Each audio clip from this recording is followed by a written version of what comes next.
All right, welcome back to my channel, True Crime Fans. I'm your host, Tim Solberg, and today we are going to revisit the Delphi murder cases.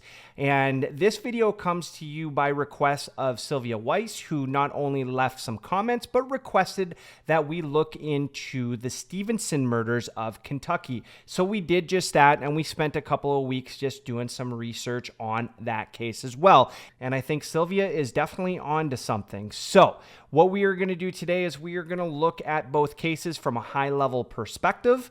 We're not going to go into full detail, but I do have a clip ready for you that's going to confirm some of the things that I say and some of the things that we know about both cases. So let me start with a little bit of background on the Stevenson case that took place in Kentucky. Now, the Stevenson case takes place in 2011. Now, Bill and Peggy Stevenson, who are in their mid-70s, are found in their home bludgeoned to death. Now, what's interesting about this is Bill was a pastor at a local truck stop and did know quite a few people that were passing through. Now, this case has been investigated for 12, almost 13 years, and they've literally talked to over 200 people and have sampled DNA by a bunch more. Now, they have not found a suspect for this case, but what you're going to see in the upcoming clip is they talk about the links to the Delphi murders. Now, there's a couple of things that happen in this crime scene that really kind of links it to Delphi. So let's talk about the Stevenson murders in Kentucky.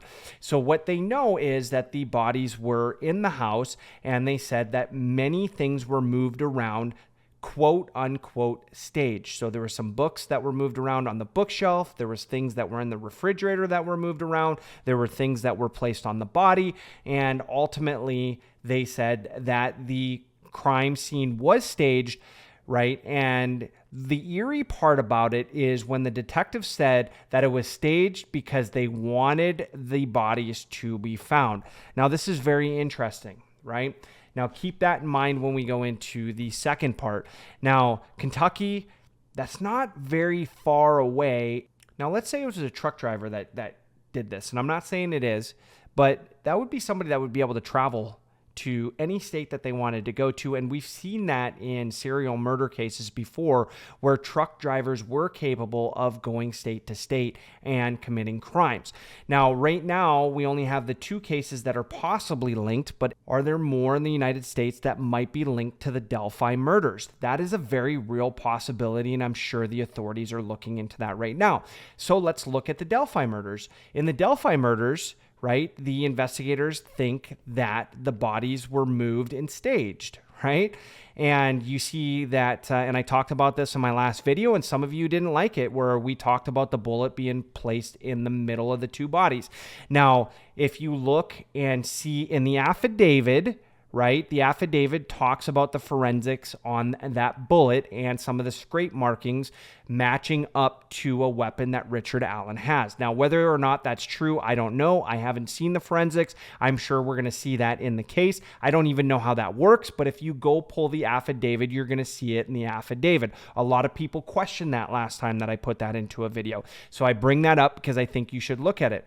Now, the way that the bodies were found in this case also appear like the bodies were meant to be found, right? It wasn't like they were trying to cover them up or to bury them or get rid of them. It looked like they were staging the crime scene to be found. So this sounds like it's very similar.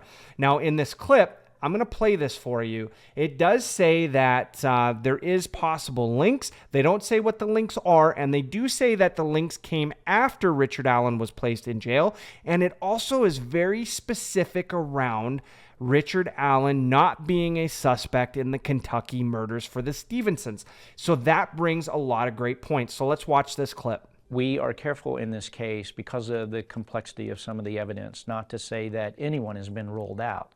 But we certainly take it all the way down the path as far as we can to where it's like, okay, we don't see the need to go on down this path because it's not looking like that is our individual. In November 2022, a tip led them to a neighboring state. We had received some information from an individual regarding the Delphi murders in Indiana, and they had said for all of these reasons, we believe it may be the same person that was involved in the Stevenson case.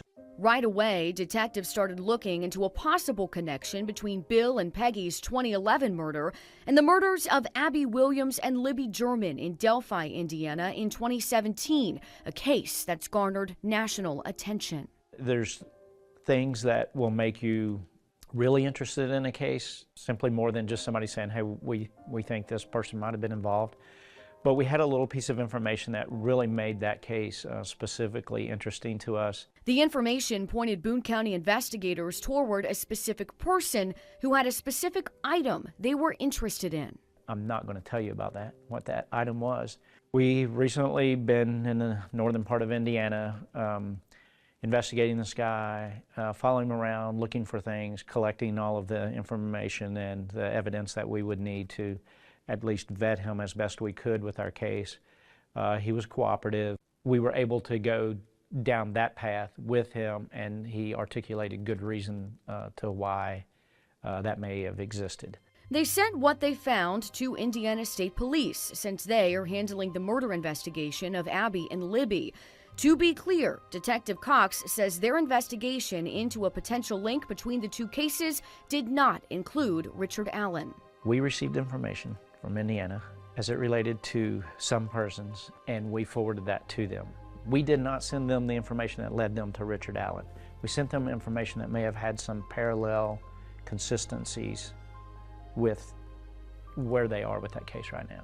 When Boone County detectives were in Delphi, Allen was already in jail, where he has been since October of 2022, accused of Abby and Libby's murders. I know that sounds a little cloak and dagger, but I'm just sorry about that. We're not going any further with that. All right, now that we've watched that clip, I want to know what you think about this. I want to know if this changes your mind one way or another. I can tell you from my perspective, this definitely opens up a lot of questions that we have, and it ties back to my previous video, right? Is Keegan Kline to blame on this one? How does he pop in, and where was he back in 2011, right? We know that his screen name was that fake Instagram profile of Anthony Schatz, and are we insinuating that maybe that is the second suspect, and is that the person that committed the crimes in Kentucky a few years back, right? Back in 2011 to be very specific, because we do hear in that clip that Richard Allen wasn't the focus of their investigation back in Kentucky,